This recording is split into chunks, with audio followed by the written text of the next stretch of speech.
Welcome to Season 2 of We Should Be Writing, a podcast by Wits University.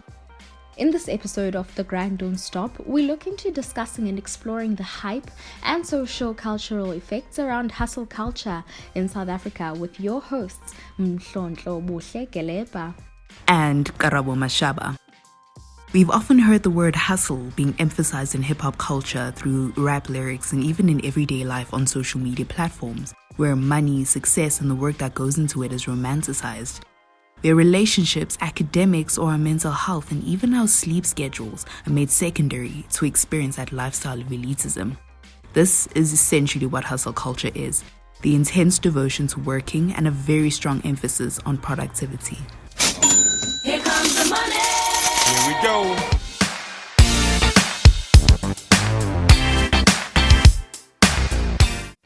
On the outside, hustle culture can be seen as a motivational movement when one can expect to see the fruits of their labor. There is a belief that if you dedicate your time and hard work enough, you will succeed. According to this culture, you need to apply 10,000% to your hustle and push yourself even when the odds are against you. While hard work and success certainly call for celebration, there is a darker side to this culture. Dedicating your entire life to labor, losing sleep, and the potential mental health implications that come with it are just a few side effects of hustle culture. In this episode, we explore both the positives and the negatives of hustle culture. We've invited entrepreneur and self-proclaimed hustler Lesego Mpumelelo Nzuza, otherwise known as Eggboy, onto the show to share the story behind his hustle of selling eggs in Braamfontein and Parktown. We'll also be discussing the ways in which hustle culture reinforces the notions and aims of capitalism, as well as the effects that the culture has on people's mental well-being and personal perceptions.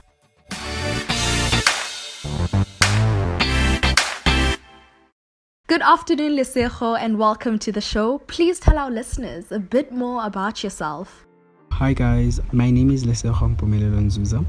I'm 21 years of age, studying Bachelor's of Arts, major in International Relations and History at Wits. I'm doing my third year. Thank you so much for joining us, Lesego. Hustle culture, for those who may not know, is a term, or rather a buzzword that is used a lot, and I mean a lot, in society today and even before our time. The concept is notorious in American rap and hip-hop culture, speaking to the realities of what it means to work as a black person, though today it isn't really associated with one particular race, but rather the acts of hustling and the results that it reaps are widely embraced by millions of people around the world. Hustle culture is about the process. For comparison, it's a bit like the cause and effect theory, but the hustle is the process because we don't always necessarily see how much work goes into it. We typically see the end results, and outside observers occasionally fall into the trap of assuming success just magically fell into a hustler's lap, right? So, Lesego, tell us, what inspired you to begin your hustle of selling eggs? So what inspired me to start my business was to address the issue of food insecurity faced by students at university residents, a skeleton in university closet that nobody talks about. For the past 2 years at Wits, I have seen fellow brothers and sisters and close friends going to bed experiencing hunger as a result of running out of food and being unable to afford more food because of financial difficulties back at home, not having bursaries or bursaries paying late their food allowances. And I myself have also went to bed here in varsity a couple of nights without food. I remember in 2019 when I was doing my first year, I had no food because of I was waiting for NSFAS to pay my meal allowances.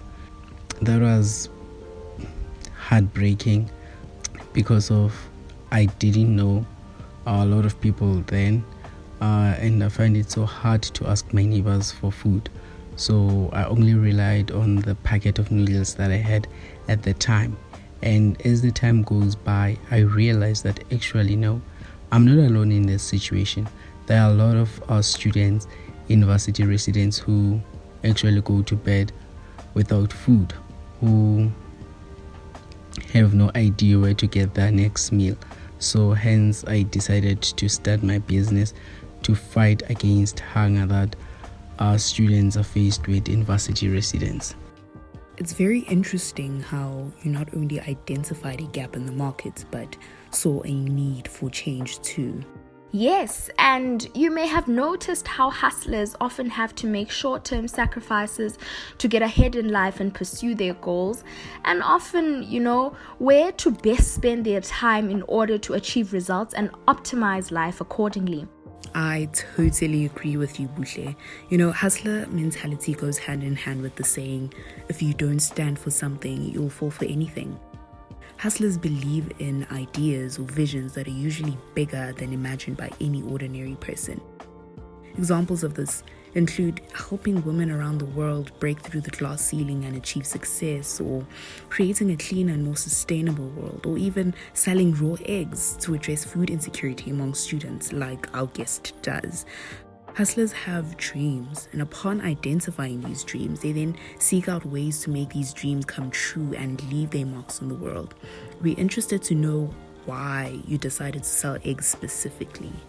So the reason I decided to sell eggs is because they are quick and easy to cook. You can have them for breakfast and lunch, and it saves lots of time for students and electricity for those living in prepaid residence. What hustle culture is saying is that the more you produce, the higher your rewards will be. So a lot of faith is placed in the power of hustling and the results that could potentially come with it. Speaking of results, how much do you sell your eggs for, and roughly how much do you make a month from your hustle? So I sell a 30 tray of eggs for 50 rands, and my monthly income depends really on the number of trays of eggs that I sell a month. But the highest profit that I've made ever since I started with my business was 1,000 rand, and yes, that's the highest that I've made.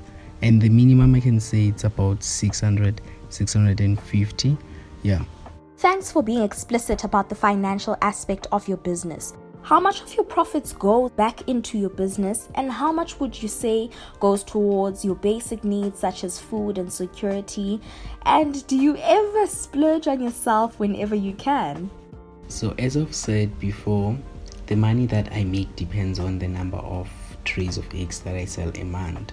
And on a good month, I can make a profit of about 1,000 rands, in which I can take out like 500 rands to cover my own food and toiletries and electricity, and the other 500 rand I just put it to my savings. But I do buy myself luxuries. Like the last time I got myself a watch, not much, it was not that high expensive, it's something I could afford and it's a luxury to me, so yes.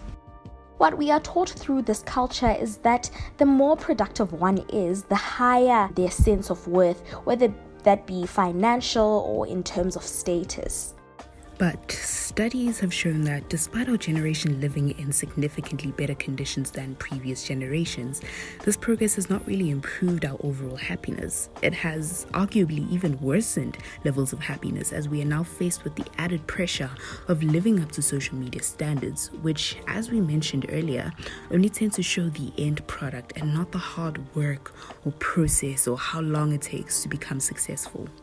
The system of capitalism operates in such a way that it makes people reduce their value as human beings in society and instead prioritizes the value of their output and their labor that they put in to sustain capitalism. It's almost as though you are only valued for the assets you own or for what you can do for the economy. And so we use productivity as a currency to measure our worth. Definitely, you are left completely exhausted and unable to actually enjoy the simple things in life, such as spending time with your family or just to go out on a simple coffee date. hustle culture has created what philosopher Byung-Chul Han refers to as a burnout society. It seems like hustle culture really idolizes workaholism, and we can even say promotes burnout, if you ask me. This is simply the effect of capitalism. Like, even on social media, it's such a big trend to flex your hustle. And we often hear people say things such as, sleep is for the weak, I'll sleep when I'm dead, or even our own podcast title, The Grind Don't Stop. The social media standard really adds pressure, as people are made to believe that overworking yourself is the only way to survive. Even with successful entrepreneurs and people who have already made it in life, we see the same culture perpetuated. I think it's deeply rooted in the fear of being broke and the idolization of productivity. You're actually reminding me of a tweet I saw where someone asked Elon Musk how many hours a week a person needs to work in order to change the world, and his response was that it could range from 80 to 100 hours. That's absolutely insane. So you're looking at about 16 to 20 hours per day if you're excluding weekends. Quite literally, you could say that the grind don't ever stop. Exactly, and there are so many people who look up to such entrepreneurs. This is the standard, and there's a lot of pressure to live up to that standard. Lesego, as an entrepreneur yourself, where do you see your business in the near future? In the near future, I see my business growing into a big pottery farm that produces chicken for meat and eggs, and it's something that I'm currently working towards. Busy with my business plan, finding investors and finances to start up my business. Yes, I definitely see my business growing to that direction one day.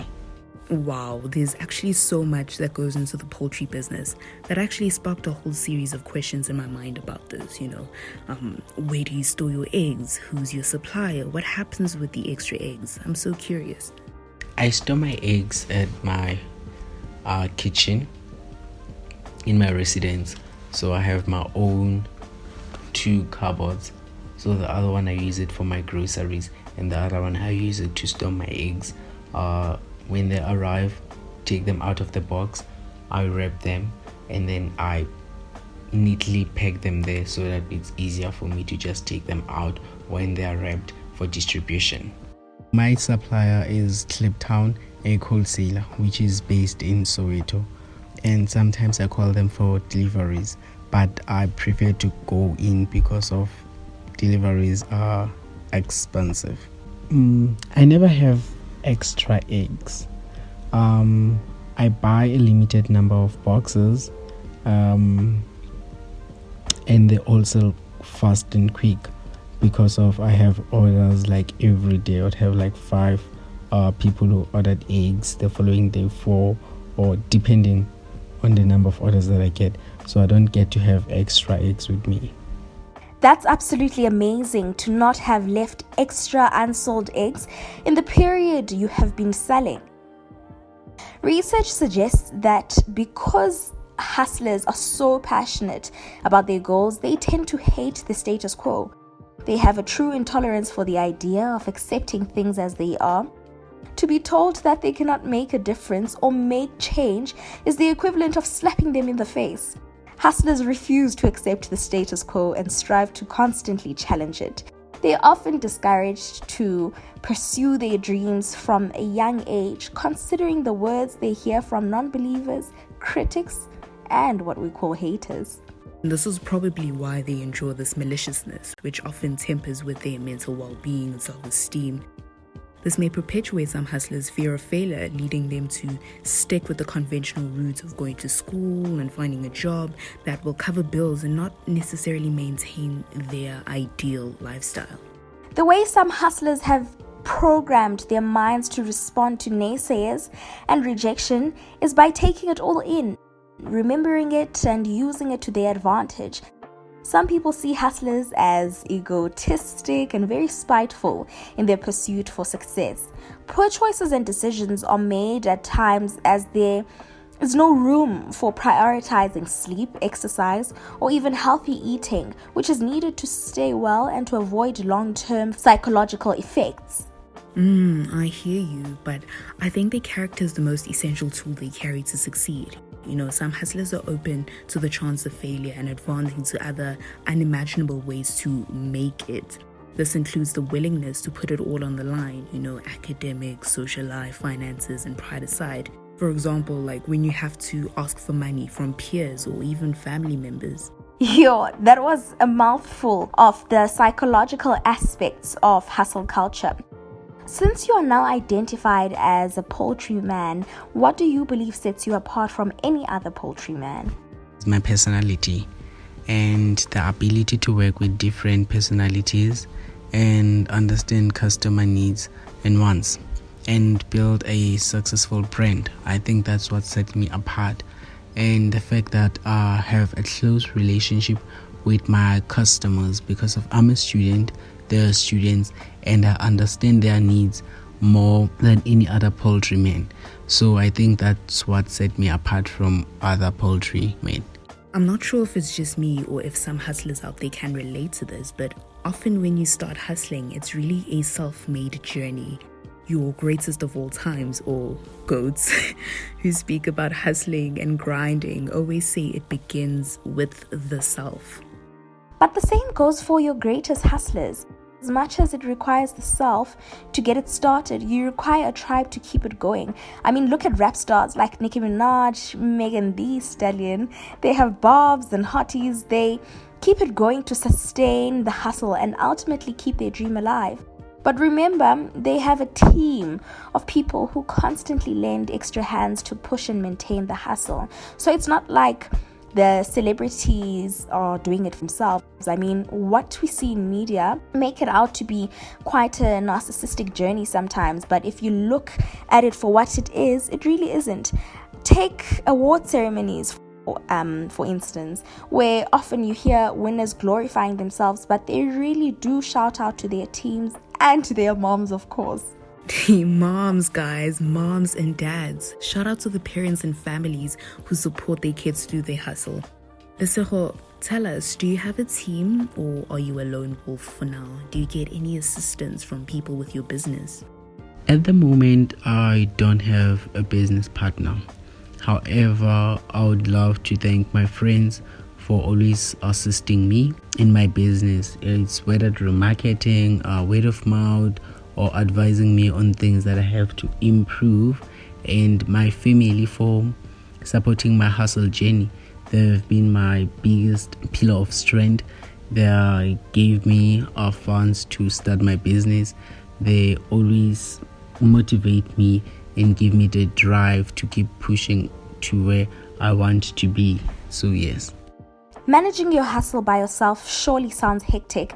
However, I think it's quite cool that you have friends who are also always doing the most with marketing and promoting your business on social media. We need more friends like those, don't you think, Karabo? Absolutely.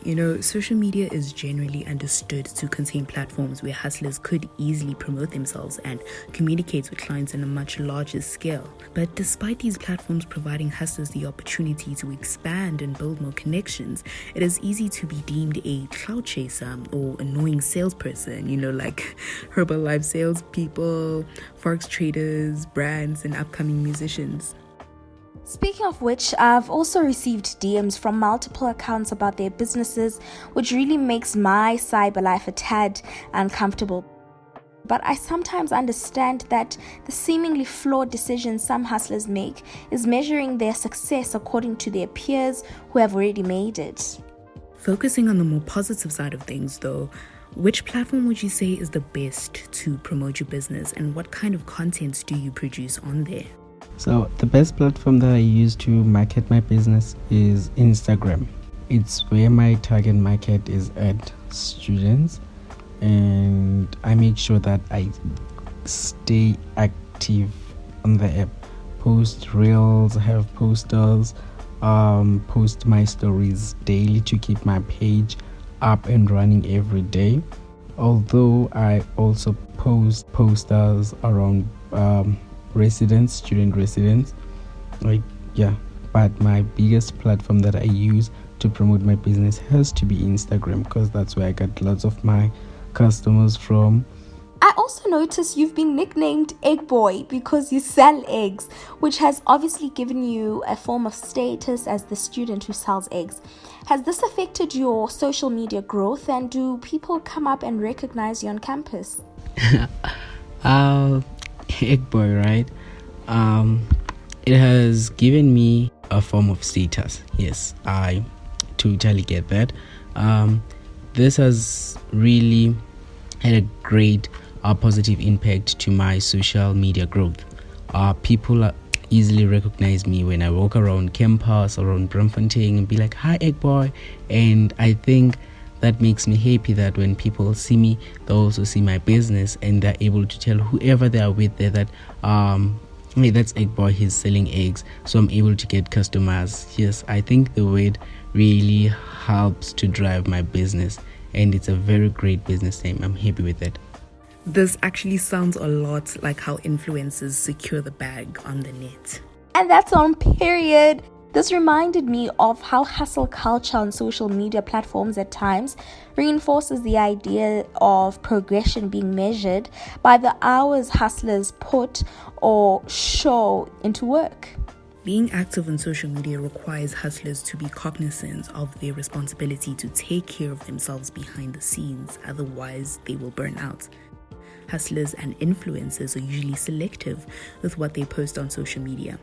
So just to reiterate what we touched on earlier, those who are established usually already have a team working with them to uplift their business or brand, which includes social media managers, etc. Lesego, do you believe hustlers are influenced by social media and influence others on their own social media pages? So I believe that in hustle culture, social media has a great influence. It plays a big role. Because while social media platforms are often assumed to be sides of speaking, they're also important sides of knowing. And that's where us as hustlers, we use content produced to advertise our business, to market our products that we're selling, and at the same time we're looking up to other hustlers, and they have a great influence in the way we do things in our own businesses. What quotes are your inspiration to pursue your hustle with absolute dedication and commitment? The quote that I live by is that the future belongs to those who believe in the beauty of their dreams. That is certainly inspiring. What are your opinions about hustle culture in South Africa? Do you believe it's all about money and status? I don't believe hustle culture is about money and status. You don't need to be glamorous and fancy and expensive to be a hustler. It can be as simple as selling trays of eggs, just like myself, to make extra income. Yet on the other side, you playing a very big role of addressing a specific problem. Because of hustlers, I think entrepreneurs, it's the very same thing. They see a gap in the market and they fill that up. So it's about that. I don't believe that you have to be fancy as a hustler. No. Studies show that people tend to burn themselves out from working too hard at their hustle, and their hustle can sometimes have toxic nature stereotypically to it. Have you ever personally experienced this yourself, Lesego? I do get the fact that studies have shown that people tend to burn themselves out from working too hard at their hustle, and I don't think that's okay. Just work with what you have as a hustler and plan big. You don't have to stress yourself and put yourself under pressure because of what your surrounding has. So for me, I haven't experienced that kind of pressure. I work with what I have, I plan and work hard to achieving my goals, and interacting with people, asking for advices and asking for help where I need help. So yes, I haven't experienced too much pressure or self-pressure when it comes to my hustle. No. Very wise words. Like any hustler, paving his own way and with aspirations of your own, Lesego, do you have any parting words or advice to our fellow hustlers listening who might want to start their own hustle? The advice that I would give to someone starting their own business, it's that it won't be easy. Be patient with your time. Believe in yourself. Work hard. Don't forget to be a human being. What I mean by that, be with friends, be with family, go hang out with other people, bearing in mind what you want to achieve. Write your goals. Have a vision board where you plug your goals and see them every day and work hard towards achieving them. I think it's the matter of working and planning. Plan, work hard, and that's it. Believe in yourself. Never mind negativity. There's always negativity and people trying to pull you down. Never mind those people. Stick around to people who see your wealth. Stick around to people who see your dreams. Stick around to people who can see through your vision. I think, that's it. Strongly believe in yourself. Do what you love. Never lose focus. No matter how hard it gets, because it will get hard at some point. Just believe in yourself and do you. I completely agree with that. Totally agreed, Buhle. And I completely understand the intense desire for so many of us to be successful. But try not to overwork yourself and remember that at the end of the day, you're still a human being that needs care. With that being said, thank you very much, Lesego, for your personal insight into hustle culture. And thank you to all our fellow hustlers for tuning into this in-depth discussion on hustle culture. The conversation doesn't have to end here though. You can tweet us your opinions on this topic at Wits University using the hashtag #TheGrindDon'tStop. Thank you very much for joining us. Take care and please hustle responsibly.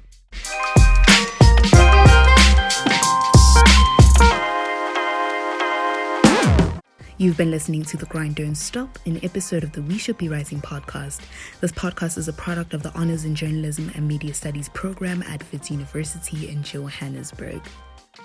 Our producers were Mhlontlo, Geleba and Karabo Mashaba. Our writers were Melissa Sima, Amanda Khumalo and Karabo Mashaba. Our editor, Matthew Nyland, and our show hosts, Karabo Mashaba and Mhlontlo Geleba.